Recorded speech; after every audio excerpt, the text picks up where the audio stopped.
y formases la tierra y el mundo, desde el siglo y hasta el siglo tú eres Dios. Vuelves al hombre hasta ser quebrantado y dices: convertíos, hijos de los hombres, porque 1000 años delante de tus ojos son como el día de ayer que pasó, y como una de las vigilias de la noche. Amén.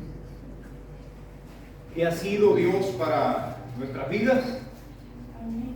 Un refugio y un especial tesoro, por supuesto, pero un gran refugio. Desde los días que le conocimos hasta ahora, podemos descansar, podemos confiar, podemos depositar nuestra fe en Él a pesar de toda circunstancia adversa. Él está con nosotros todo el tiempo de nuestro peregrinar y caminar con el Señor Jesús. Así que les invitamos ahora a tener un tiempo de adoración, un tiempo de cántico, con esta primera canción que dice: entra en la presencia del Señor. Entra en la presencia del Señor con gratitud y adoraré de corazón. Entra en la presencia del Señor con gratitud y alza tu voz con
que Jesús es el Señor. Eso lo dice la palabra de Dios, la cual no miente, así que es una realidad.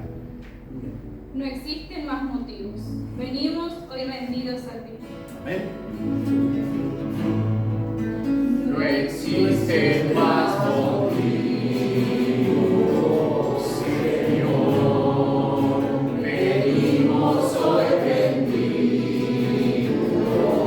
a ti, la única razón de nuestra adoración, que eres tú.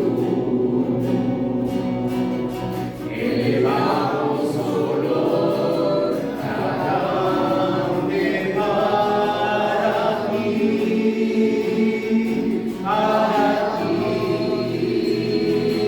solo a ti sea la gloria, Señor, la alabanza y la adoración. Toda rodilla se doble ante tu único Rey y Dios. Solo a ti sea la gloria, Señor, la alabanza y la adoración. Que toda lengua confiese que tú eres el Señor.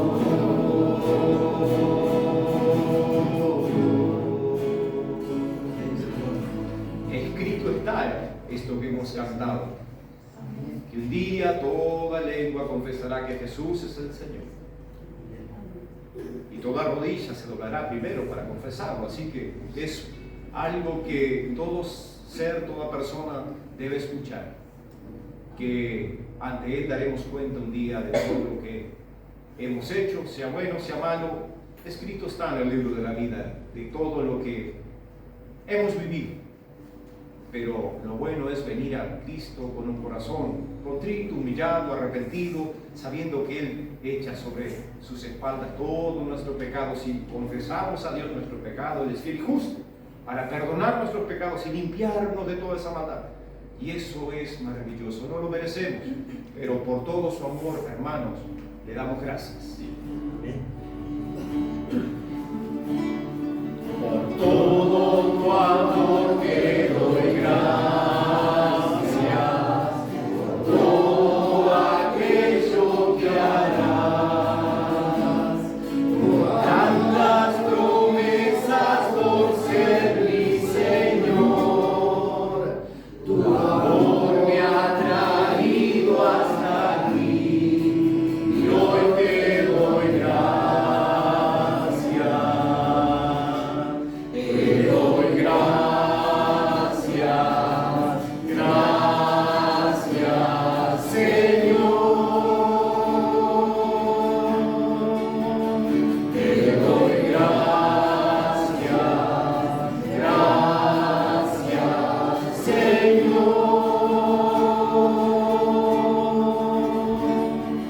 Gracias por darme total libertad, gracias por todo pecado borrar, te doy gracias. Oh Cristo, gracias, hoy te doy gracias.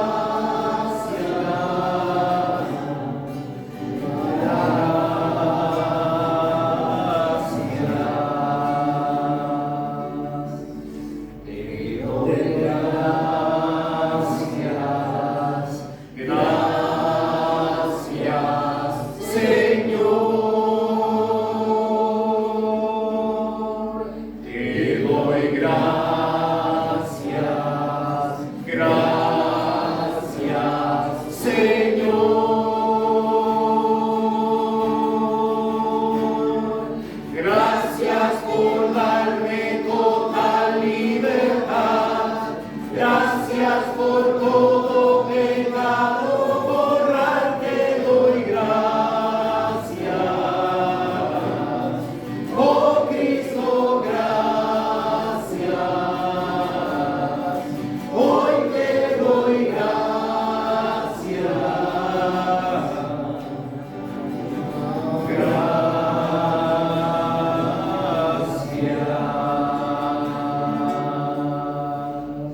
Ahí donde estamos, antes de cantar este último canto, te invito a que conmigo puedas alzar tus manos al cielo y darle gracias.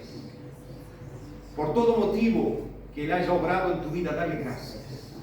Padre, gracias por el privilegio de conocer a Jesucristo, tu Hijo, quien enviaste a este mundo. Gracias por todo pecado borrar, perdonar de toda maldad que hemos cometido. Y aún así te pedimos perdón por nuestros pecados, y aún así gracias por la sangre de Jesucristo derramada en la cruz del Calvario. Porque por esa sangre podemos acercarnos confiadamente delante del trono de tu gracia. Y encontramos el pronto auxilio, el socorro oportuno, porque tú nos rescatas, nos salvas, nos cuidas. Oh Padre, gracias de todo nuestro corazón, de toda nuestra alma. Sea tu Santo Espíritu, Señor, quebrantando nuestros corazones, rompiendo cadenas, ataduras, y Señor, llevándonos a la humillación de nuestro rostro, de nuestro corazón, y la convicción de nuestros pecados, para que tú te glorifiques y hagas tu voluntad en y a través de nuestras vidas. Te damos gracias, Señor, por Jesucristo. Gracias por tu obra, por tu salvación tan grande, por todo lo que haces, lo que has hecho y lo que harás. Amén. Amén. Sin Cristo. Sin Cristo no tengo nada. Amén. Amén. Sin Cristo no tengo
Que sea una realidad de nuestras vidas este canto: sin Cristo nada soy.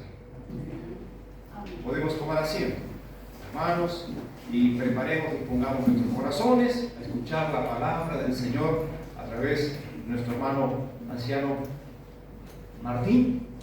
Enseñamos quien nos traerá la palabra del Señor en este día.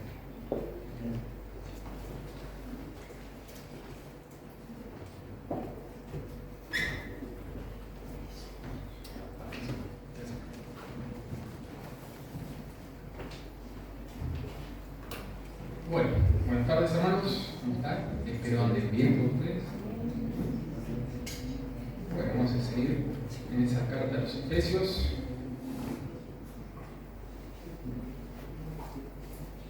Hoy estaríamos en el capítulo 3. Esta parte que nos toca va a ser la última parte doctrinal, si se podría decir. Por lo general las cartas en el Nuevo Testamento están divididas de una parte doctrinal y de una parte práctica. Pablo, por tomar un ejemplo, pone una base, enseña todo lo que es doctrina y después dice, bueno, en base a todo esto que aprendimos, ahora comiencen a vivir de esta manera. Entonces hoy estamos en esa última sección del capítulo 3 y como ustedes ven en el capítulo 4 ya comienza con el andar. Ya dice, yo pues preso en el Señor os ruego que andéis. Ya va a comenzar con toda esa parte práctica de la carta, ¿no? Y bueno, esta sección que tenemos acá es una oración de Pablo. Es la segunda oración en la carta a los Efesios. La primera estaba en el capítulo 1, del verso 15 en adelante. Y las dos oraciones son similares, se podría decir. Pablo lo que está pidiendo es más conocimiento de Dios. Y en este caso está pidiendo que seamos llenos de la plenitud de Dios. Permítame orar antes y ya comenzar. Señor, nos presentamos delante de ti. Sí, Señor, simplemente me siento indigno, Señor, de ser tu siervo. Padre, cuando vemos tu soberanía, cuando vemos tu santidad, Señor, realmente tú eres grande, Padre. Tú eres grande. Señor, pedimos hoy aquí que tú tengas misericordia, Señor, que derrames tu gracia. Te damos gracias por Jesucristo, por esa sangre. Y pedimos, Señor, que tu Espíritu Santo, por pura gracia, Señor, sea quien hoy se manifieste, quien hable tu palabra, Señor, y también quien escuche tu palabra. Te pido, Señor, que los hermanos estén atentos. Te pido que tu Espíritu Santo hable a cada corazón. Y también pido, Señor, que ese mismo Espíritu sea hoy quien me dirija a mi palabra. Así que encomendamos este tiempo en tus manos, agradecidos realmente, confiando en Cristo. Y lo hacemos en su nombre. Amén. Amén. Bien, ¿están todos ahí? Efesios 3. Comenzamos la lectura.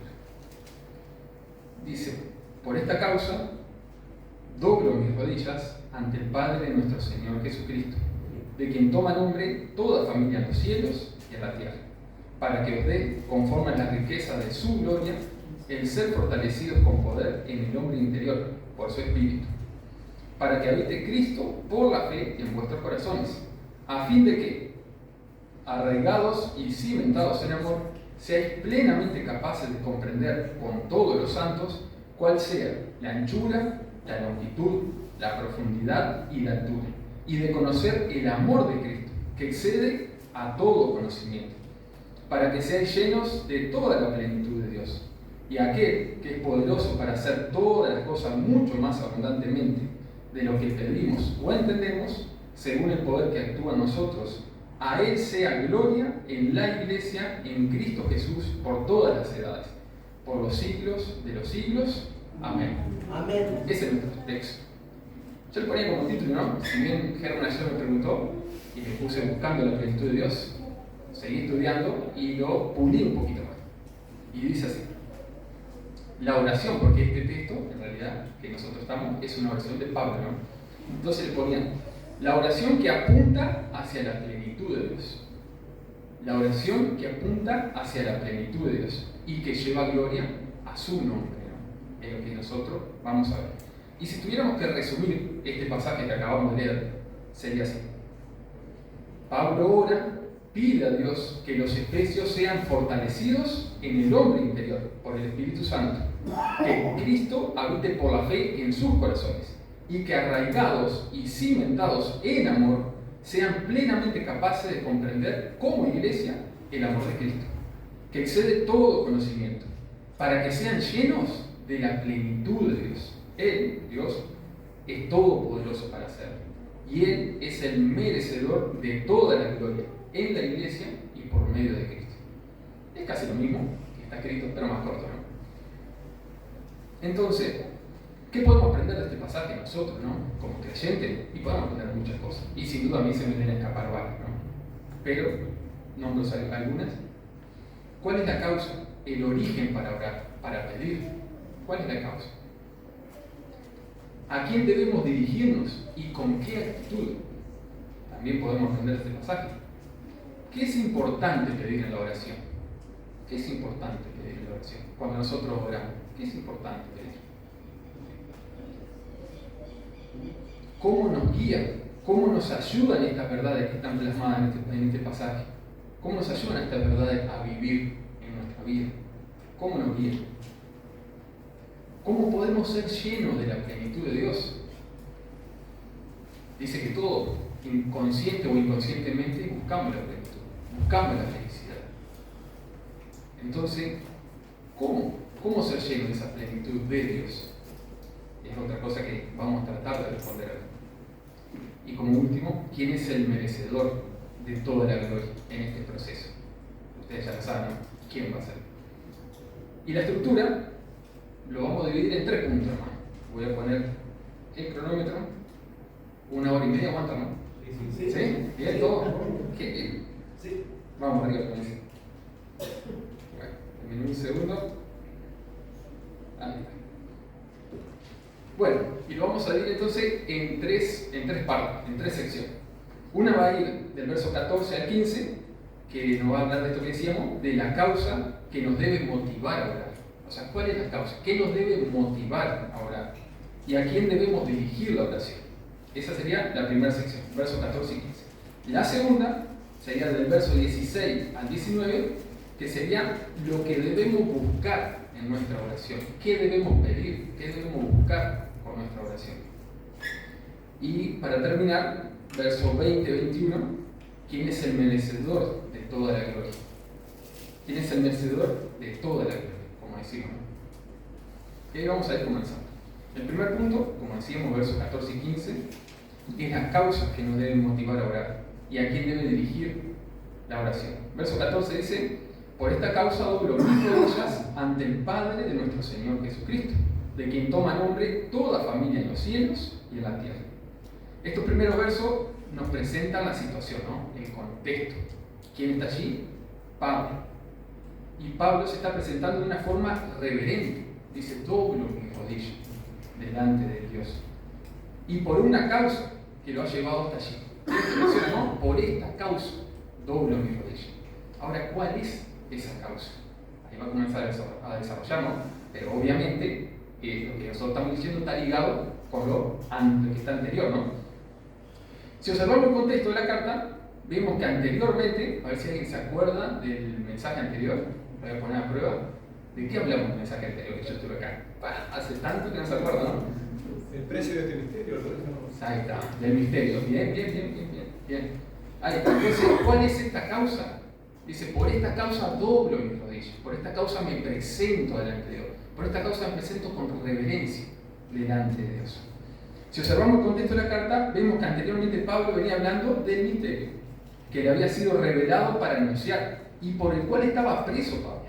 Este misterio era que los gentiles son coherederos y miembros del mismo cuerpo junto a los judíos. Fíjense allí, solo para que vean, capítulo 2, verso 18, lo resume muy bien, si lo tienen ahí, lo leemos, Efesios 2:18. Dice, porque por medio de él, por medio de Jesucristo, los unos y los otros, o sea, judíos y gentiles, tenemos entrada por un mismo espíritu al Padre. Ese era el misterio, ¿no? Y si nosotros seguimos también en 3, verso 6, dice que los gentiles son coherederos y miembros del mismo cuerpo y copartícipes de la promesa en Cristo Jesús por medio del Evangelio. Esa era una parte, se podría decir, de la causa. Si nos vamos un poco más atrás en la carta, vemos más completo el plan de Dios, la causa. Dios está llevando, escuchen esto, Dios está llevando a cabo una obra que ya se había propuesto desde la eternidad. Esto lo dice claramente todo el capítulo 1. El verso 10, por ejemplo, si quieren acompañarme, Efesios 1:10, dice, de reunir todas las cosas en Cristo, en la dispensación del cumplimiento de los tiempos, así las que están en los cielos como las que están en la tierra. Podemos decir, a la luz del capítulo 1 de Efesios, que hay un plan determinado desde la eternidad por Dios, el cual Dios está llevando a cabo, a saber, reunir todas las cosas en Cristo en la consumación de los tiempos. La iglesia, la amada de Cristo, su esposa, su pueblo, es parte central en ese plan. Y la iglesia está constituida judío, gentil, no hay acepción de personas, se parece. Entonces, esa causa a Pablo la verdad que lo maravillaba. Pablo, cuando había sido recipiente de esa revelación divina, Dios le había revelado ese plan que nombra sobre todo en el capítulo 1, y Pablo queda maravillado. Y esa causa es la que lo lleva a orar, esa causa es la que lo motiva a orar. Así que podemos decir que la causa, la motivación por la cual Pablo ora, pide y se presenta de una forma reverente ante Dios el Padre, es el plan que él había revelado, es la obra de Dios, un plan eterno de reunir todo en Cristo, en la cual la iglesia, vuelvo a repetir, compuesta por judíos y gentiles, es parte central. Así que la obra de Dios era lo que motivaba a Pablo a orar, era la vida de Pablo. Él estaba entregado totalmente a esta causa. La obra de Dios era lo que motivaba su oración, como estamos viendo acá, su ministerio, su vida, motivaba todo. Y ahora las preguntas van para ustedes, ¿sí? Y para mí también. Entonces, hermano, te pregunto a la luz de esta verdad. ¿Tienes reverencia para con Dios como la tenía Pablo? Otra pregunta. Cuando te presentas a orar delante de Dios, el Padre, ¿con qué actitud te presentas? Otra pregunta. ¿Conoces el plan revelado en su palabra para su pueblo, la iglesia de Cristo? ¿Conoces lo que dice la Biblia acerca de ese plan que Dios va llevando a cabo? De ese plan revelado en la Escritura. ¿Lo conoces? Porque conocerlo nos llevaría a tener más reverencia hacia Dios. Pablo conocía, se puede decir, de primera mano esa revelación, y Pablo estaba su vida entregada totalmente a la obra de Dios. Y mientras nosotros seamos más expuestos a esa verdad, más expuestos a la obra de Dios que trasciende todo el tiempo, vamos a conocer más a Dios, vamos a ser más reverentes con Él. Y otra pregunta, que estas también son preguntas pesadas, se podría decir, ¿no? Pesadas de contundente, ¿no? ¿Qué lugar ocupa la obra de Dios en tus oraciones? ¿Qué lugar ocupa la obra de Dios en tu vida? ¿Qué lugar ocupa? ¿Y en mi vida? ¿Qué lugar ocupa? La obra de Dios es lo que motiva tu vida. Bueno, qué pregunta, ¿no? Díganos la verdad. Yo me hago esta pregunta y quedo descalificado yo. Pero esto es el estándar que nos está mostrando la palabra, ¿no? El estándar que dejó allí plasmado. El estándar de Pablo en este caso, ¿no? Que él había conocido esa verdad trascendente y estaba totalmente admirado, totalmente, había tomado su vida. Y así tiene que ser con nosotros también. Nosotros tenemos que ocuparnos, preocuparnos, orar. ¿Por qué? Por conocer más esta causa por la cual Pablo doblaba sus rodillas, y esa causa tiene que ser la que nos tome de alguna manera y nos lleve a entregar nuestra vida. Porque lo decía el Señor, ¿no? El grano de trigo, si no muere, no lleva fruto. No lleva fruto. Si nosotros no morimos a nosotros mismos, no llevamos fruto. Es la verdad. Es duro el Evangelio. Y a Jesús mismo le decían, Señor, qué dura es tu palabra. Y si quieren irse ustedes también. Es duro, ¿no? Pero es la verdad, hermano. Y que el Señor nos dé la gracia para nosotros poder tomar este camino. Porque tampoco es que salga de nosotros. Tampoco es que yo puedo, yo quiero. Por eso Pablo doblaba sus rodillas. Por eso Pablo pedía al Señor. Seguimos el verso 15. Ese verso 15 dice: de quien toma nombre toda familia en los cielos y en la tierra. Hay diferente interpretación con respecto a ese verso. Y no vamos a dedicarle mucho tiempo, ya que no cambia el sentido del pasaje. Sea una interpretación u otra. Yo le voy a dar las dos posibles interpretaciones, por lo menos las que más se manejan. Una interpretación, que a mí me parece la más natural, es que de Dios, el Padre, proceden todas las cosas. Todas las cosas de Él toman nombre, tanto las espirituales, las que están en los cielos, como también las materiales, en la tierra. También este término hace referencia a su autoridad, sobre todo porque quien pone nombre o de quien toma nombre es quien tiene la autoridad. Un ejemplo claro de esto es, por ejemplo, Génesis. Cuando Dios crea al varón, después crea a la mujer, trae la mujer al varón y el varón le pone nombre. ¿Por qué? Porque el varón tiene un rol de autoridad. Dice, si se lo leo, Génesis 2:23 dice: dijo entonces a Adán, esto es ahora hueso de mi hueso y carne de mi carne. Esta, haciendo referencia a Eva, será llamada varona, porque del varón fue tomado. Entonces, de quien recibe nombre, de quien toma nombre, por lo general, siempre en la Biblia, Antiguo Testamentario, es un rol de autoridad.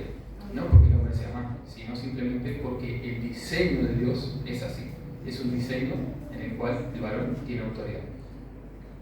Entonces, en cierta manera, esta primera interpretación del verso 15 nos habla de procedencia y autoridad. Todo proviene de Dios. Eso es súper lógico, se podría decir, ¿no? Todo proviene de Dios. Y Él tiene toda la autoridad, por ser el creador. Y la otra posible interpretación nos habla de que Dios es el Padre de los creyentes, que están en esta tierra, y de los que han partido a su presencia, que están ausentes del cuerpo, pero presentes en el Espíritu delante de Dios.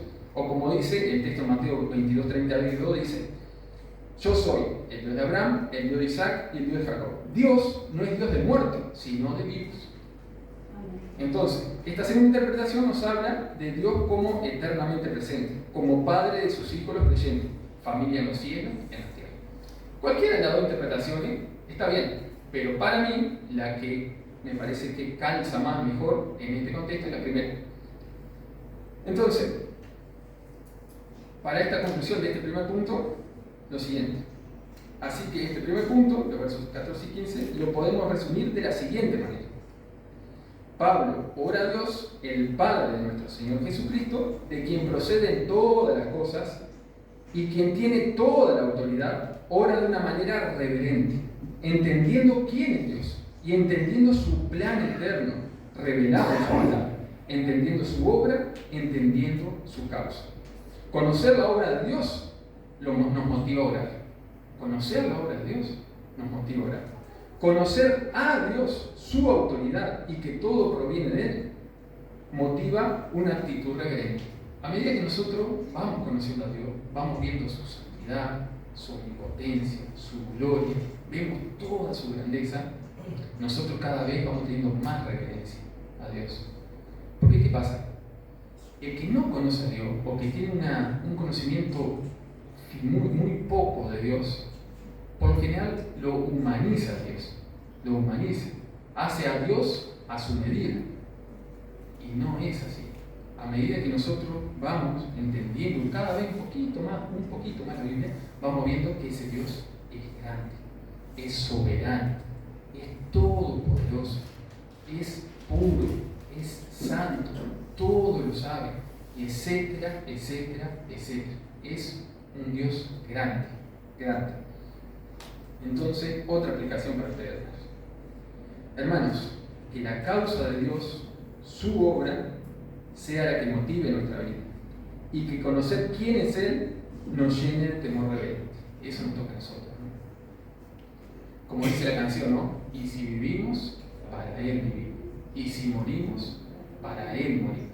Pero nosotros estamos hoy acá vivos, ¿no? Entonces, vivamos para Él, vivamos para su obra. Hermano, vuelvo a repetir, no es fácil esto, pero por algo Pablo doblaba sus rodillas, doblaba sus rodillas. Segundo punto, y este es el punto más largo, y se podría decir que es un punto, no digo entreverado, pero sí que una cosa va llevando a la otra y va sucediendo. Si ustedes lo leen, a mí me pasa bastante cuando me pongo a leer, que la verdad que no lo entiendo tanto, porque es como tal vez esa mente que ellos tenían, ¿no? Esa mente oriental, esa mente judía, que nosotros como occidentales decimos, o como que viene más bien de los griegos, nosotros decimos, bueno, punto A, punto B, punto C, empieza, termina y ya está. Ellos no, pero el pensamiento de ellos es un poco diferente, es como un pensamiento circular, un pensamiento encadenado. Una cosa va llevando a la otra. Y es lo que nosotros ahora vamos a estar desarrollando. Del verso 16 al 19. Este debe ser como el punto central de este mensaje, ¿no? El verso 16 al 19, miren cómo está todo de alguna manera atado en una espiral. Dice: para que os dé este Padre de nuestro Señor Jesucristo, de quien toma el nombre de toda familia en los cielos y tierra, para que os dé, conforme a la riqueza de su gloria, el ser fortalecidos con poder en el hombre interior por su Espíritu, para que habite Cristo por la fe en vuestros corazones, a fin de que, arraigados y cimentados en amor, seáis plenamente capaces de comprender con todos los santos cuál sea la anchura, la longitud, la profundidad y la altura, y de conocer el amor de Cristo, que excede a todo conocimiento, para que seáis llenos de toda la plenitud de Dios. Vieron que una cosita va llevando a la otra, ¿no? Varias veces dice, ¿para qué? ¿Para qué? ¿A fin de qué? ¿Cuál sea? ¿Para qué? O sea, una cosa lleva a la otra. ¿Para qué? ¿Para qué? Y dice así: lo primero que debemos pedir, a la luz del verso 16, es el ser fortalecido por el Espíritu Santo de Dios en el hombre interior. Esto era lo primero que estaba pidiendo Pablo en la oración. Lo primero que vemos en el texto es que Pablo ora por sus hermanos, los hermanos de Éfeso, ¿no? Y es interesante porque no está pidiendo riqueza, no está pidiendo un buen pasar, no está pidiendo que todo le vaya bien, no está pidiendo salud. ¿Qué está pidiendo Pablo para sus hermanos? ¿Qué está pidiendo? Dice, el ser fortalecidos en el hombre interior por su Espíritu Santo. Aclaro, no está mal pedir por salud o por bienestar, no está mal. Pero, este pero es importante, pero sí es importante saber, como lo decía Pablo en Filipenses 3, 7 al 8, que todas estas cosas son basura, estiércol, comparado con conocer a Cristo. Pablo lo decía así. Pero cuantas cosas para mí eran ganancia, las he estimado como pérdida, decía Pablo, por amor de Cristo. Y sigue el relato y después dice, y lo tengo todo por basura para ganar a Cristo. También le dijo Jesús a Pedro en Mateo 16, 23, quítate delante de mí, Satanás, me eres tropiezo, porque no pones las miras en las cosas de Dios, sino en las de los hombres. Hermano, escuche, si nuestras oraciones dirigidas a Dios son solo por bendiciones materiales y no espirituales, estamos errando el blanco, estamos desenfocados. Estamos poniendo nuestra vista en las cosas de este mundo, sin contemplar la vida eterna, la vida venidera, que es a la cual Dios nos ha llamado y nos pide que la comencemos a vivir ya.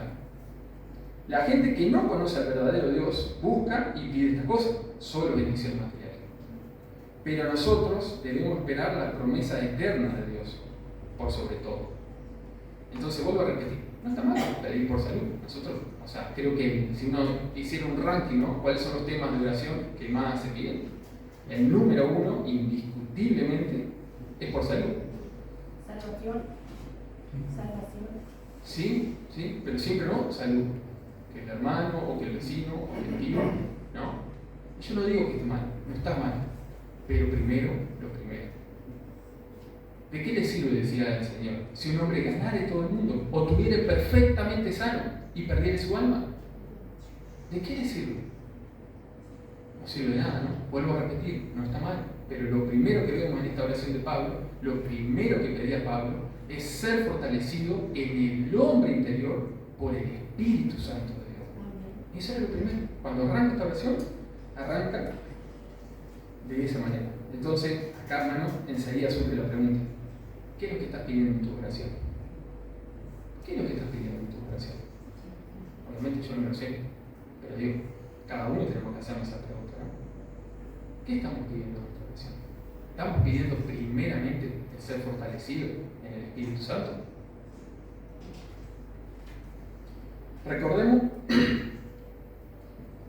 Recordemos que en este contexto que se encontraba Pablo estaba preso en Roma, y estaba preso por causa del Evangelio.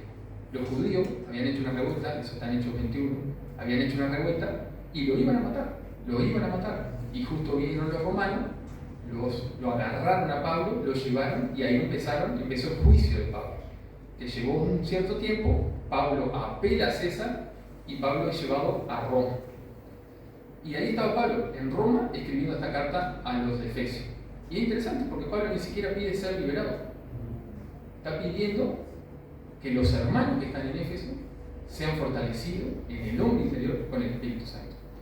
Y sin duda, los hermanos de Éfeso también era una ciudad, como siempre, quien no conoce a Dios, el mundo no conoce a Dios, anda como quien no conoce a Dios. Esa ciudad, por ejemplo, como hoy también, creo que son todos, era ocultista. Si ustedes ven el libro de Hechos, ahí por el capítulo 17, dice que quemaron una montaña de libros de magia impresionante. Era totalmente idólatra esa ciudad. Ahí estaba el culto a la diosa Artemisa. Dice que tenían un templo que era una de las 7 maravillas antiguas, un templo enorme. Era una ciudad totalmente idólatra. Y también estaba la persecución, ¿no? La persecución que había arrancado de parte de los judíos a los cristianos, ahí en capítulo 8 del libro de Hechos, ¿no? Dice que hubo una gran persecución. Entonces, en esa situación estaban los hermanos en Éfeso. ¿Y qué pide Pablo? Claro, es totalmente lógico, que sean fortalecidos, que su fe no falle. Y nosotros hoy, gracias a Dios se podría decir, nosotros hoy estamos en paz. Acá nadie nos persigue, pero a lo largo de la historia el cristianismo ha sido muy perseguido, porque la luz molesta a las tinieblas. Y lo decía también, ¿no? Quien quiera vivir piadosamente va a sufrir persecución. Entonces, ese era el contexto, ¿no? Ese era el contexto en el cual se encontraba Pablo, en el cual se encontraban los hermanos de Éfeso. Al ver este contexto, cobra otra magnitud esta petición de Pablo, ¿no? Él estaba orando para ser fortalecido en el hombre interior por el Espíritu Santo. Pablo, como decíamos recién, no estaba pidiendo ser liberado o que cesara inclusive la persecución, sino que pedía ser fortalecido en el hombre interior, sin duda para poder sobrellevar toda esta carga y así llevar gloria al nombre de Dios. Porque en última instancia la vida de nosotros, a ver si lo encuentro acá, pero es interesante, hay un catecismo que es un catecismo protestante. No se rajen la vestidura por decir catecismo. Catecismo es una manera de enseñanza a manera de pregunta y respuesta. No es que sea algo católico. Es una manera de enseñar. Pregunta y respuesta. Y los protestantes, en la época de la Reforma, tienen pero muy buenos catecismos, muy buena doctrina ahí compensada, ¿no? Y uno de esos catecismos es el Catecismo de Westminster, y es interesante, la primera pregunta de ese catecismo, creo que lo resume todo, ¿no? Dice así: pregunta el Catecismo Mayor de Westminster, pregunta número 1. Dice: ¿cuál es el fin principal y más alto de la existencia del hombre? ¿O para qué estamos acá? Es la pregunta de la vida, ¿no? Que se hacen todos los filósofos también. ¿Cuál es el fin principal y más alto de la existencia del hombre? Y la respuesta es: el fin principal y más alto propósito de la existencia del hombre es glorificar a Dios y gozar plenamente de Él para siempre. Glorificar a Dios con nuestra vida y disfrutar, gozar, conocer a Él y estar pleno. Porque no vamos a encontrar la plenitud en otro lado. Y eso lo vamos a desarrollar un poquito más adelante, pero ya le adelanto, ¿no? Nosotros cuando buscamos algo con nuestro corazón que pensamos que nos va a hacer feliz, dura un ratito. Ponele el nombre que quieras, ponele el auto último modelo de este año. Un Mercedes-Benz, clase S, lujo, todo asiento de cuero. Una joya, impresionante. Cuando tenga ese auto, ahí sí que voy a ser feliz. Voy a estar pleno. Voy, me lo compro, pasan 2 o 3 meses y ya quiero que salió después. ¿No? Y Jeremías lo dice, ustedes me han dejado a mí y han cavado cisternas que no retienen el agua. Y es una imagen preciosa esa, porque así somos nosotros. Empezamos a cavar aparte de Dios, ¿no? Buscar nuestra propia felicidad, nuestra propia plenitud en diferentes cosas. Llámese en el auto, llámese en una relación, cuando tenga novia, o cuando me case, o cuando disfrute de aquella cosa, ahí voy a estar pleno. Entonces son todas cisternas que no retienen el agua. ¿Y qué hacemos ahí? Dejamos la fuente de agua viva. Dejamos a Dios. Pónganle en el nombre que quieran. Y todo nuestro corazón es así.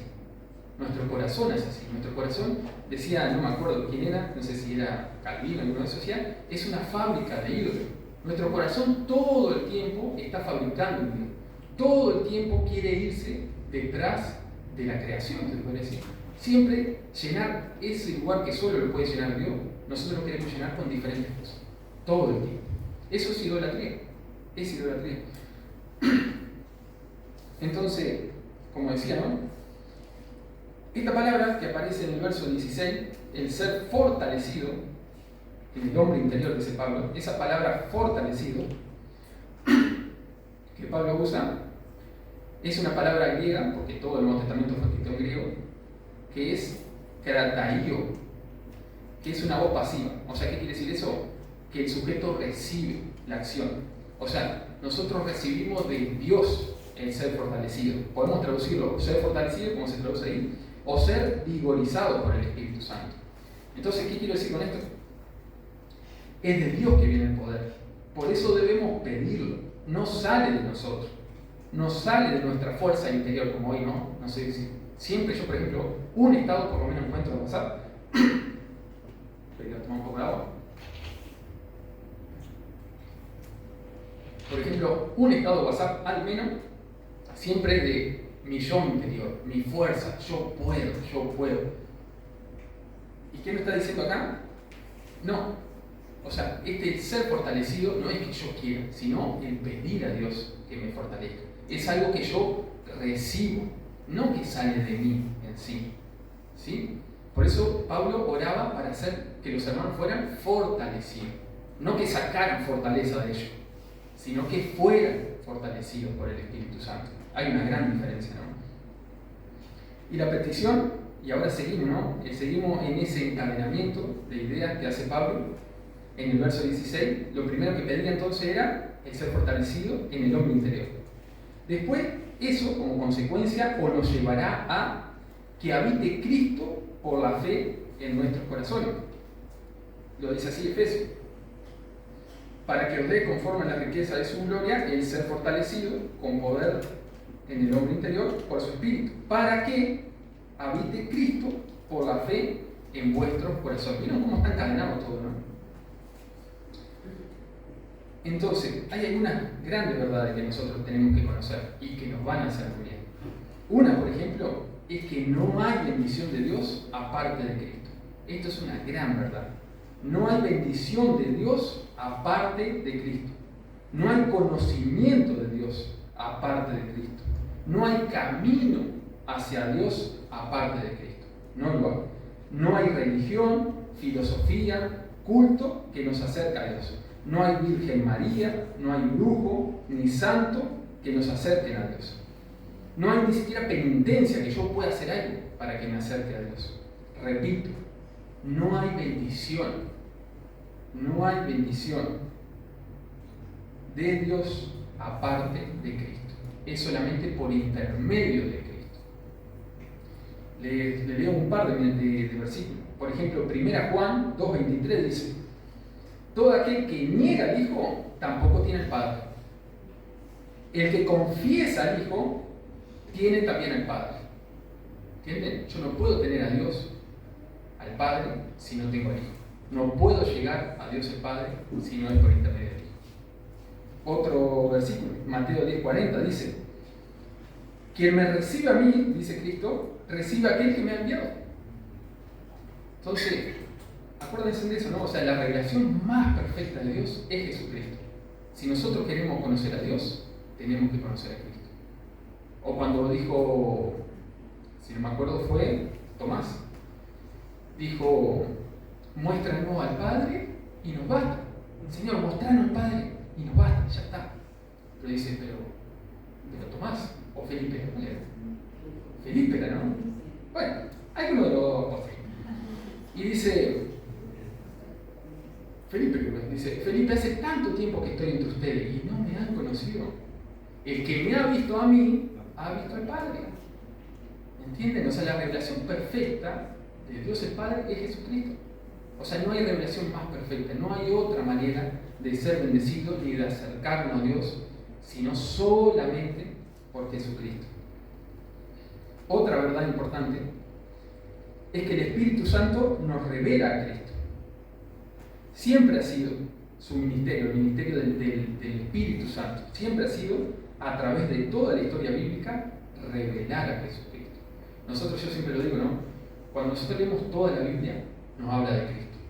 Desde que el hombre cae en pecado, siempre había una promesa de que iba a venir un Salvador, que iba a nacer de la mujer, y a partir de ese momento toda la Biblia, bueno, desde antes también, desde la misma creación, estaba Jesucristo también creado, lo dice Juan 1, pero toda la Biblia siempre está esa línea, se podría decir, de sangre que nos lleva a Jesucristo. Así que, o sea, el ministerio del Espíritu Santo, quien reveló la Biblia a los santos del Antiguo Testamento y del Nuevo, siempre ha sido su ministerio, su trabajo, revelar a Cristo, atraer hacia Cristo.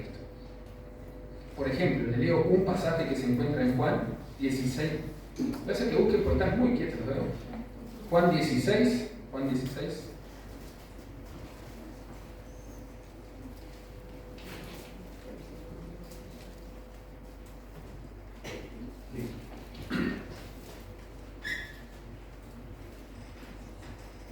Bueno, ¿lo tienen? Juan 16. Ese capítulo nos habla todo del Espíritu Santo, ¿no? Está hablando Jesús mismo y nos habla del Espíritu Santo. O sea, ¿quién es el Espíritu Santo y cuál es su ministerio? Ahí estoy llegando, espérenme. Así que 16, sobre todo los versículos 13 al 15. Dice así: pero cuando venga el Espíritu de verdad, Él os guiará a toda la verdad, porque no hablará por su propia cuenta, sino que hablará todo lo que oyere, y os hará saber las cosas que habrán de venir. Él, el Espíritu Santo, dice Cristo, me glorificará, porque tomará de lo mío y se lo hará saber. Todo lo que tiene el Padre es mío. Por eso dije que tomará de lo mío y se lo hará saber. Pero el verso 14 es clave. Él me glorificará. El ministerio, se puede decir, del Espíritu Santo es glorificar al Hijo, la obra del Hijo. Porque solamente por esa obra es que nosotros tenemos redención, salvación, perdón de pecado, podemos presentarnos delante del Santo Dios. Entonces el Espíritu Santo, ¿qué es lo que hace? Revela al Hijo. Y ahí eso nos lleva a la tercera gran verdad, ¿no? Y la tercera gran verdad que quiero compartirle es que toda la obra de Dios es trinitaria. Eso es algo que Dios son tres personas en un solo ser. Es algo, la verdad, casi incomprensible para nosotros, porque Él es Dios, nosotros somos finitos. Pero la Biblia lo habla vez tras vez, que son tres personas en unidad, que existen eternamente.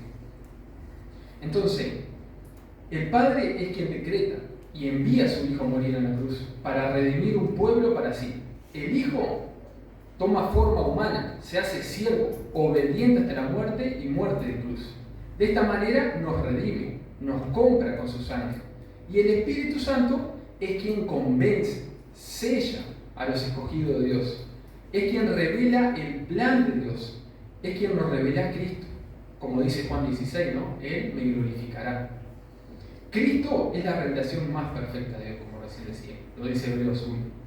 Es una obra totalmente trinitaria. O sea, Dios siempre está obrando en Trinidad.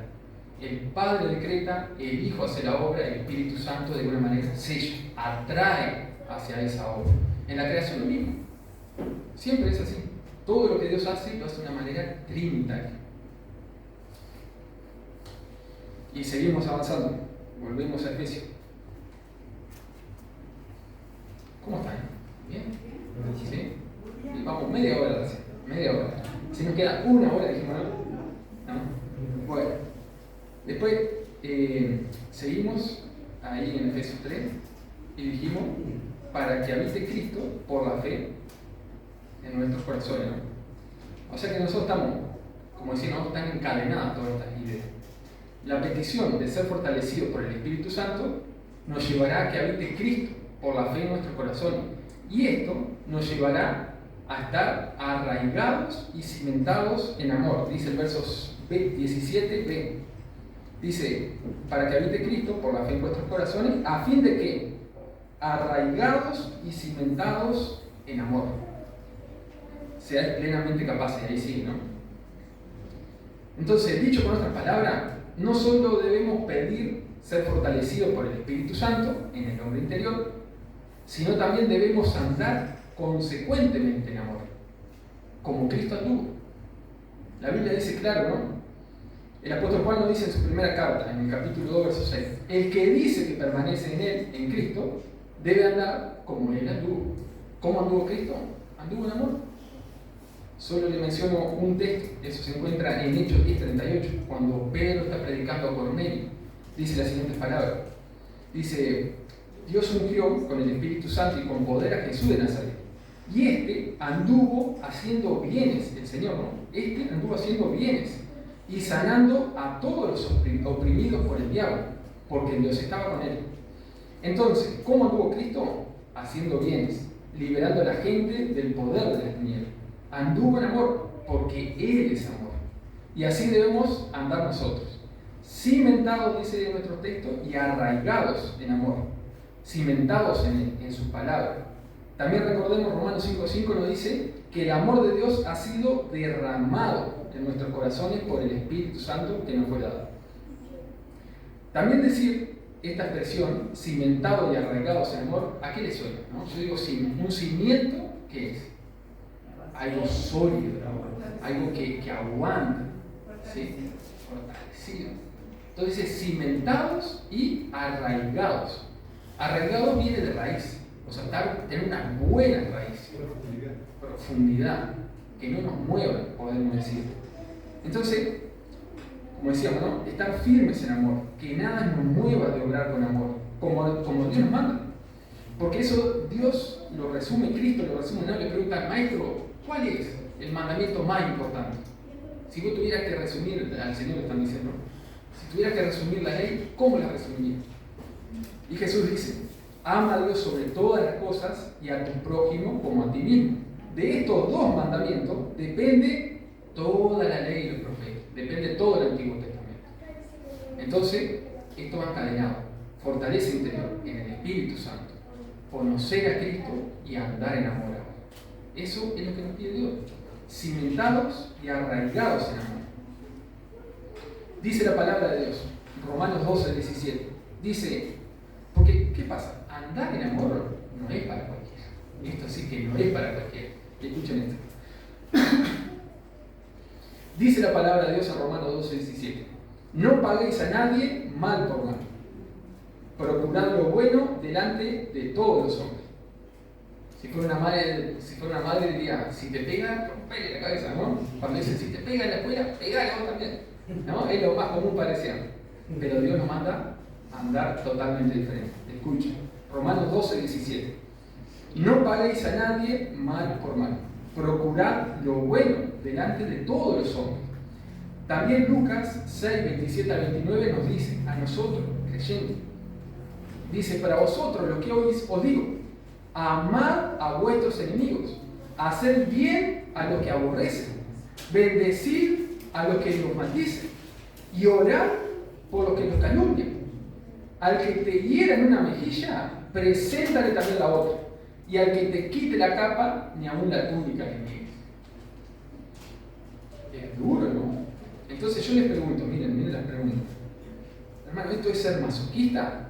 O perdonen las expresiones, ¿es ser pavo? ¿No? ¿Cómo si me pega yo me voy a dejar pegar? No, es una pregunta natural que nos surge, ¿no? ¿Cómo yo me voy a dejar pegar? Me pega y claro, yo tengo que ser, perdón la expresión, ¿no? El pavote, ahí, ¿no? Me pega y me dejo pegar. Entonces, es lo más natural. El ser humano, nuestra naturaleza caída es así. Pero miren, hermano, si nosotros esperáramos o solo tuviéramos esperanza en esta vida, si nuestra esperanza no fuera más allá de la muerte, como dice 1 Corintios 15:19, somos de todos los hombres lo más digno de lástima. Si nosotros solo ponemos la confianza en esta vida, andar en amor, andar de esta manera, que si te pega una mejilla poner la otra, si alguien te insulta vos bendecirlo, etcétera, etcétera. Si nosotros solo tuviéramos esperanza en esta vida, seríamos dignos de lástima, dice la Biblia. Seríamos dignos de lástima, no tendría sentido. Pero, hermano, déjame decirte algo. Nosotros esperamos y confiamos en un Dios vivo y verdadero. Como dice el Salmo 48:14, entre otros, ¿no? Dice, porque este Dios es Dios nuestro, es eternamente y para siempre. Él nos guiará aún más allá de la muerte. Esa es nuestra esperanza viva. Nosotros tenemos un Dios vivo que trasciende. Tenemos certeza de que vamos a estar con Él. Dice que Él nos guiará aún más allá de la muerte. Y no queda ahí. Vieron que recién leíamos Romanos 12:17, no paguéis a nadie mal por mal, procurad lo bueno delante de los hombres. Pero si ustedes siguen leyendo, Romanos 12:19 dice, no os venguéis vosotros mismos, amados míos, sino dejad lugar a la ira de Dios. Porque escrito está, mía es la venganza, yo pagaré, dice el Señor. Mía es la venganza, yo pagaré, dice el Señor. Y es una de las cosas, entre otras cosas estamos viendo en el estudio, es que Dios es justo. Dios es juez. Dios es omnisciente, omnipresente. Él sabe todo lo que está pasando. Él sabe por qué está pasando. Por lo que está pasando, quiero decir, ¿no? Él sabe todo. Y si vos estás sufriendo una injusticia, el Señor está ahí. Y eso no es que Dios lo tira al abandono. Él está anotando, por decirlo de una manera no gráfica, está anotando todo. Entonces, hermano, no es masoquismo, no es de pago vivir una vida de amor. Esto es una vida de fe, una vida de esperar en Dios, una vida de confiar en un Dios vivo, de un Dios que es justo y que un día va a juzgar a todo. Es confiar en Él. Esto es fe, es vivir no solo para esta vida, sobre todo para la que viene. Sobre todo para la que viene. Entonces, surgen automáticamente las preguntas para ustedes, ¿no? Y para mí también. Hermano, ¿estás viviendo cimentado y arraigado en amor? ¿Estás viviendo cimentado y arraigado en amor? ¿Estás viviendo con esperanza? ¿O estás viviendo como los que no tienen esperanza? Solo viviendo para esta vida, pagando mal por mal. Él me hace mal, yo le hago mal. Él me ayuda, yo le ayudo. ¿Cómo estás viviendo? seguimos en este encadenamiento de ideas. Y ahora vamos entrando al verso 18 y 19. Dice: seáis plenamente capaces de comprender con todos los santos cuál sea la altura, la longitud, la profundidad y la altura, y de conocer el amor de Cristo que excede todo conocimiento. Dice ahí. Entonces, como próximo paso en el texto y como consecuencia de lo anterior de lo que venimos hablando, ahora debemos buscar, y es interesante porque es en congregación, entender más y más el amor de Cristo. Miren que ahí dice: seáis plenamente capaces de comprender con todos los santos, el amor de Cristo, después dice en el verso 19, que excede todo conocimiento. Entonces, la primera acotación que me gustaría dejar claro a la luz de este verso es que la vida del cristiano se trata de conocer a Cristo y su obra cada vez más y más. O sea, la persona del Señor y la obra que Él ha hecho es inagotable. Nosotros vamos a pasar toda esta vida tratando de conocer cada día más y más esa obra. Y de eso se trata la vida cristiana, conocer más y más a Cristo. ¿Por qué? Porque lo dijimos hace un momento, es la revelación de Dios. No hay otra revelación aparte de Cristo. También me gustaría llamar su atención al siguiente detalle del verso 19. Miren el verso 19, que para mí que es muy importante. Dice: con todos los santos. Pablo nos está hablando de pedir a Dios y avanzar en el conocimiento del amor de Cristo de una manera congregacional, corporativa, con todos los santos. No individualmente, ¿no? Sino acá está haciendo referencia como congregación. Si bien sabemos que la vida espiritual es individual y que Dios pedirá cuenta a cada uno de nosotros por lo que Él nos ha dado, no es menos cierto que somos ricamente bendecidos y que crecemos espiritualmente al congregarnos, al estar juntos como hermanos. También es cierto que Dios está de una manera especial hoy aquí, ¿sí? Cuando nos congregamos. Él inclusive deriva su autoridad a la iglesia cuando ésta se congrega en su nombre. Miremos el siguiente caso. Acompáñenme a Mateo 18. Mateo 18. Mateo 18. Mateo 18, verso 20. Ahí está. Este es un texto que es muy conocido para nosotros, ¿no? Dice: porque donde están dos o tres congregados en mi nombre, allí estoy yo en medio de ellos, ¿no? Pero yo pregunto, ¿no? Dios es omnisciente. No es que esté solo ahí, Dios está en todos lados. ¿Cómo que donde están congregados dos o tres, allí estoy yo? Si Dios es omnipresente, perdón, Él está en todos lados, es Dios. Él es quien hizo todo, Él es quien abarca todo. Entonces, ¿qué está queriendo decir ese texto?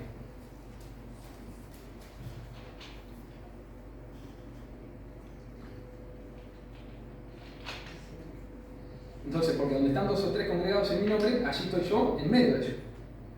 También dice el verso 18 de ese mismo pasaje: de cierto os digo que todo lo que atéis en la tierra será atado en el cielo, y todo lo que desatéis en la tierra será desatado en el cielo.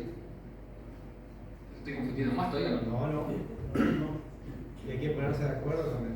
Claro, si ustedes ven del verso 15 al verso 22, dice cómo se debe perdonar al hermano, dice por ejemplo mi Biblia, no sé qué la dice de ustedes. Pero está hablando de un caso de disciplina en la iglesia. Vamos a leerlo para que ustedes vean. Dice: por tanto, si tu hermano peca contra ti, ve y repréndele, estando tú y él solo. Si te oyere, ha ganado a tu hermano. Mas si no te oyere, toma aún contigo a uno o dos, para que en boca de dos o tres testigos conste toda palabra. Si no los oyere a ellos, dilo a la iglesia. Y si no oyere a la iglesia, tenle por gentil y publicano. Y ahí viene ese versículo: de cierto os digo que todo lo que atéis en la tierra será atado en el cielo, y todo lo que desatéis en la tierra será desatado en el cielo. Otra vez os digo que si dos de vosotros se pusieren de acuerdo en la tierra acerca de cualquier cosa que pidieren, les será hecho por mi Padre que está en los cielos. Porque donde están dos o tres congregados en mi nombre, allí estoy yo en medio de ellos. Entonces, ¿qué está hablando? Está hablando de disciplina en la iglesia, y que Dios deriva una autoridad especial, se podría decir, cuando su pueblo se congrega en su nombre. Ahí está Él juzgando de una manera especial. Dice, lo que atéis en la tierra será atado en el cielo, lo que desatéis en la tierra será desatado en el cielo. Entonces, volvemos a Efesios. Entonces podemos decir que Dios está de una manera especial cuando se reúne su pueblo en su nombre. Es importante los domingos. No es algo que a nosotros se nos ocurrió. Es algo que desde el Antiguo Testamento Dios apartó un día. Dice, trabajarás 6 días y santificarás el séptimo. Lo santificarás. Y esto es bien sencillo. En 6 días nosotros podemos arreglar perfectamente nuestra vida. Podemos trabajar, podemos hacer todo. Y el séptimo día, guardarlo para el Señor. Está dentro de los 10 mandamientos. O sea, es algo que a la luz de la ley de Dios es importante. Entonces, es importante congregarse. Dios está de una manera especial cuando su pueblo se reúne. Como también lo he escuchado mucho hace, ¿no? Que lo dice la Biblia. Que Dios está en la alabanza de su pueblo, ¿no? O sea, está de una manera especial. Y donde haya 2 o 3, dice, congregados en mi nombre, congregados como iglesia. Entonces, estábamos, hermanos, la iglesia, la congregación, ocupa un lugar central en la obra de Dios. Es muy importante. Somos ovejas del Señor. Debemos andar en manada, por decirlo de una manera, ¿no? ¿Cómo andan las ovejas? Bueno, yo no sé, porque te digo la verdad, nunca he visto todo. Yo la oveja que veo son cuando voy por la ruta, hay una que otra por ahí, ¿no? Pero nunca he visto un pastor realmente con una oveja. Pero bueno, creo, por lo que he leído, que andan todas juntas, ¿no? Y bueno, y acá podemos aplicar lo que decía José Donante en el Martín Fierro. Dice, los hermanos sean unidos, porque esa es la ley primera. Tengan unión verdadera, en cualquier tiempo que sea. Porque si entre ellos pelean, los devoran los depuestos. No hay palabras santas, pero digo el mismo concepto que venimos trabajando. Es importante congregarse, es importante estar unidos. Y ahí, se puede decir, no nos va a devorar el enemigo, los de afuera. Pero es importante, también dice la Biblia, ¿no? Sobrellevar los unos las cargas de los otros. Y es una tarea que creo que todos estamos faltos de eso.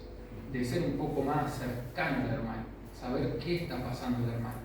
Es importante y hablo por mí primeramente. Creo que muchas veces no sabemos lo que está pasando el hermano, ¿no? Solamente lo vemos a veces el domingo, vemos también una fachada de él, pero no sabemos cuáles son sus luchas, no sabemos qué podemos ayudar, y etcétera, etcétera. Entonces, hermano, es sumamente importante congregarnos, es sumamente importante. Acá, a la luz de este texto de Efesios, dice que seáis plenamente capaces con todos los santos, algo que se hace como congregación. Somos bendecidos especialmente cuando nos congregamos. Hermano, es sumamente importante congregarnos. Dice el Salmo 133, 1 al 3, por ejemplo.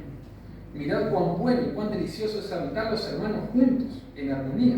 Y el último verso dice, es como el rocío de Hermón, que desciende sobre los montes de Sión, porque allí envía Jehová bendición y vida eterna. Allí envía Jehová bendición y vida eterna. Y salimos bendecidos. Cuando venimos acá, tenemos la Santa Cena o recibimos una palabra, salimos bendecidos. Es importante.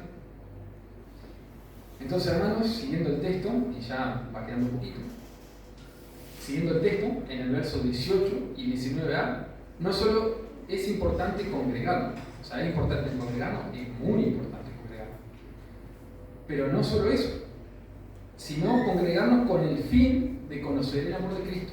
A la luz de este pasaje de Efesios, ¿no?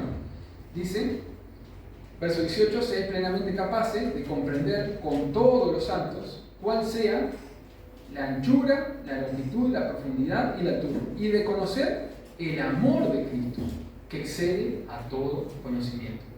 No solo congregarnos, sino congregarnos por un fin. ¿Cuál es el fin? Conocer el amor de Cristo. Conocer más y más a Dios.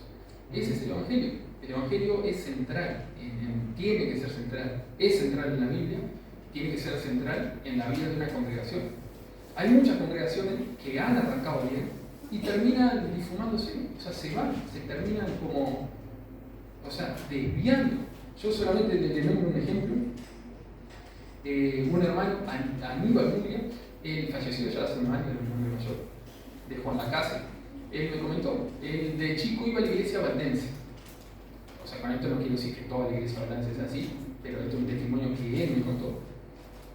Que decía que él, de joven, iba a la iglesia, pero llegó un momento que se dio cuenta que no estaban predicando el verdadero evangelio, que era algo más bien social, que pasaban bien, pasaban lindo, cantaban, hacían de todo, pero no estaba allí el evangelio, no estaba el verdadero evangelio. Ese evangelio, como venimos hablando ahora, que a veces te confronta, que te choca. No, era todo light, todo lindo. Entonces, no es solo congregar, no es solo venir acá y bueno, ya está pronto. No, es congregarnos en el nombre de Cristo para conocer el amor de Dios.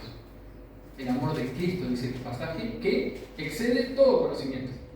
Es medio contradictorio, una paradoja que se llama, ¿no? De conocer lo que no se puede conocer. Es lo que dice ahí, ¿no?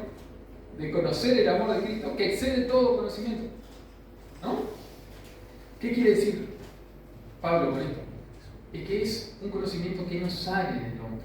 Es un conocimiento que es revelado y que es muy grande, muy grande. Nosotros vamos a pasar, como decía recién, ¿no? Toda la vida, tratando de conocer ese amor. Y a medida que nosotros lo vayamos conociendo un poco más, un poco más, un poco más, vamos a ser llenos de la plenitud de Dios. Por eso, el título que le ponía, ¿no? La oración, podría decir este encadenamiento de idea, que apunta hacia la plenitud de Dios. Porque ¿cómo termina ese pasaje? En el verso 19. Dice, y de conocer el amor de Cristo que excede a todo conocimiento. ¿Para qué? Para que seáis llenos de toda la plenitud de Dios. Y ahí ya estamos terminando, ¿no? Para que seamos llenos de toda la plenitud de Dios. Entonces, como conclusión a esta idea, todo esto nos llevará a ser llenos de esa plenitud de Dios, ¿no? Y como última aplicación para ustedes, hermano, y para mí también, hermano. ¿Te sientes pleno? ¿Te sientes con esta plenitud de Dios? ¿O sientes que te falta algo para estar pleno? Como decíamos hoy, ¿no? Tal vez te falta el último vehículo que tanto, tal vez te falta el vehículo que tanto añoras para estar pleno. O te falta ser reconocido para sentirte pleno. O tal vez te falta un puesto laboral más arriba, más importante, para sentirse pleno. Tal vez ser admirado por otro para sentirte pleno. O tal vez una persona a tu lado para estar pleno. O terminar una carrera para estar pleno. O tal vez unos miles de dólares para salir de alguna cuenta para estar pleno. ¿Dónde estás buscando tu plenitud? ¿Dónde estás buscando tu plenitud? Entonces, tal vez los placeres de esta vida. Hay mucha gente que lo busca en la droga, en el alcohol, en el sexo. Ahí está la plenitud. Son tal vez ese, como decíamos hoy, ¿no? Y acompáñenme a Jeremías 2.13. A Jeremías 2.13, que es una gran verdad, ¿no? Que es lo que le decíamos hoy. Jeremías capítulo 2, verso 13.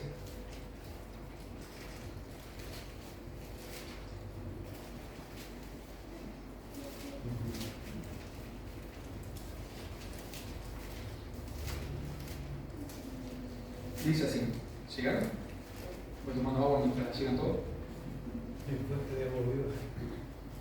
Voy a traer un surtidor para acá.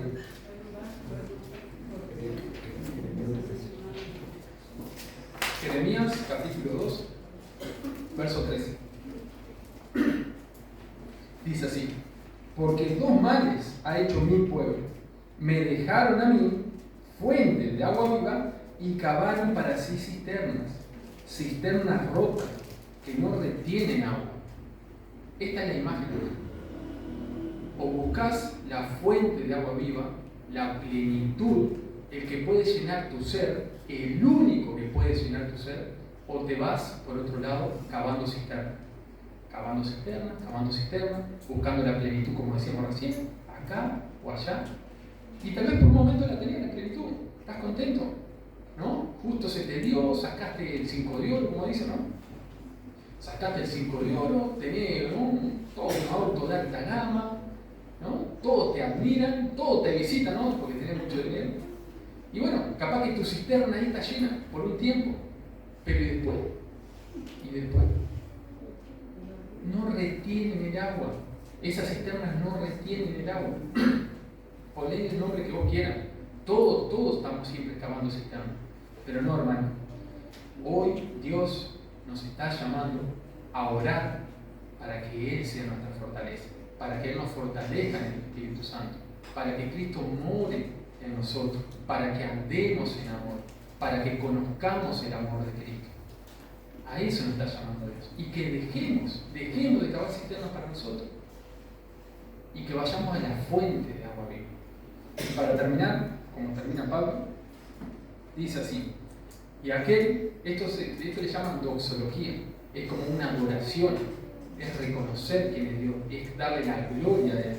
Dice así, versos 20 y 21: y aquel que es poderoso para hacer todas las cosas mucho más abundantemente de lo que pedimos o entendemos, según el poder que actúa en nosotros, a Él sea gloria en la Iglesia, en Cristo Jesús, por todas las edades, por los siglos de los siglos. Amén. Él es todopoderoso, hermano.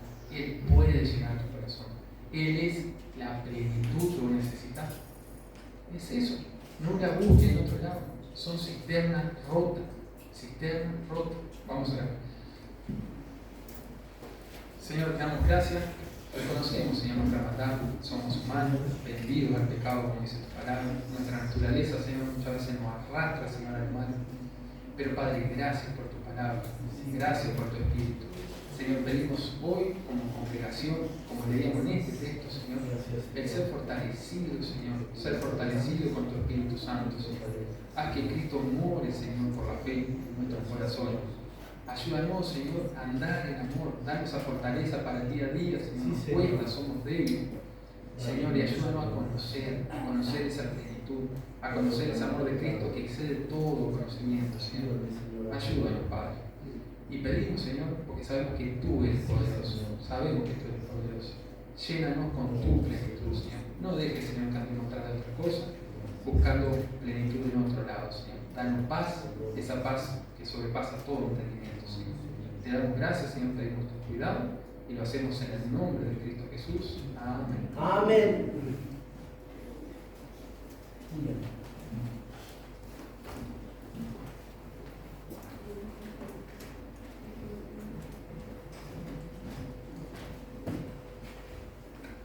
Dios es maravilloso y a Él sea la gloria, por supuesto. Les invitamos a cantarle a nuestro Señor, agradecidos por su palabra, la cual es viva, la cual es eficaz y obviamente nos lleva siempre a una reflexión, a una meditación plena de que si no hubiese misericordia y gracia de su parte estábamos muertos, vaya, de larga data, ¿verdad?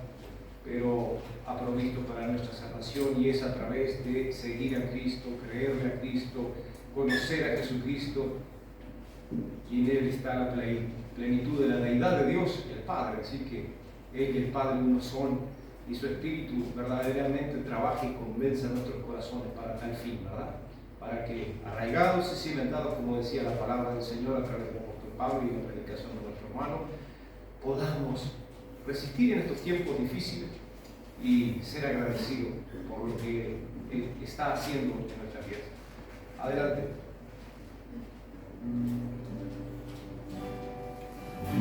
Maravilloso Dios, tú permaneces siempre fiel, tu gloria y tu poder llenan mi vida de tu ser. Sosténme con tu amor, con la victoria.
Señor sea sobre todos ustedes.